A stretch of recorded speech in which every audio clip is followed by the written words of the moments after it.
ମହାକାଶ ବିଜ୍ଞାନ ଉପରେ ରୁଚି ରଖୁଥିବା ଲୋକଙ୍କ ପାଇଁ ଚଳିତ ସପ୍ତାହରେ ଏକ ଚମତ୍କାର ହେବାକୁ ଯାଉଛି।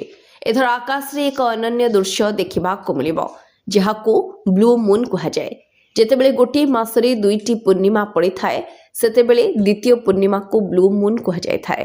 ଚଳିତ ମାସର ପ୍ରଥମ ପୂର୍ଣ୍ଣିମା ଗତ 1 ତାରିଖରେ ହୋଇଥିଲା। ଏବେ ଚଳିତ ମାସର ଦ୍ୱିତୀୟ ପୂର୍ଣ୍ଣିମା ମେ 31 ତାରିଖ ରବିବାର ହେବାକୁ ଯାଉଛି। ଯଦି ଆପଣ ଭାବୁଛନ୍ତି ଯେ ଆସନ୍ତା ରବିବାର ରାତିରେ ନୀଳ ଚନ୍ଦ୍ର ଦୃଶ୍ୟମାନ ହେବ, ତାହେଲେ ଆପଣ ଭୁଲ ଭାବୁଛନ୍ତି। ବ୍ଲୁ ମୁନ୍ ନାମର ଚନ୍ଦ୍ରର ବଦଳୁଥିବା ରଙ୍ଗ ସହ କୌଣସି ସମ୍ପର୍କ ନାହିଁ। ବାସ୍ତବରେ ଏହା ଚନ୍ଦ୍ରର ଦୃଶ୍ୟମାନତା ବିଷୟରେ ନୁହେଁ, ବରଂ ଆମର କ୍ୟାଲେଣ୍ଡର ଏବଂ ତାରା ନକ୍ଷତ୍ରଙ୍କ ଗତି ଉପରେ ପର୍ଯ୍ୟବେସିତ। କହିବାକୁ ଗଲେ, ଯେବେ ବ୍ଲୁ ମୁନ୍ ହୋଇଥାଏ, ସେତେବେଳେ ଆକାଶରେ ଚନ୍ଦ୍ର ନୀଳ ରଙ୍ଗରେ ଦୃଶ୍ୟମାନ ହୋଇନଥାଏ। କ'ଣ ରହିଛି ଏହା ପଛର କାରଣ? କ୍ୟାଲେଣ୍ଡରର ଜଟିଳତା ଏବଂ ଚନ୍ଦ୍ରର ଗତି।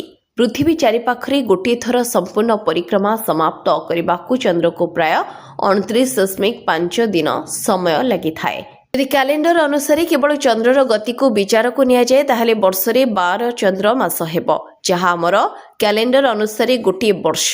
ପ୍ରକୃତ ବର୍ଷ 365 ଦିନ ଅପେକ୍ଷା ପ୍ରାୟ 11 ଦିନ କମ୍ ହୋଇଯିବ, ଯାହାର ଫଳସ୍ୱରୂପ ଋତୁ ଏବଂ ମାସ ମଧ୍ୟରେ କୌଣସି ସମନ୍ୱୟ ରହିବ।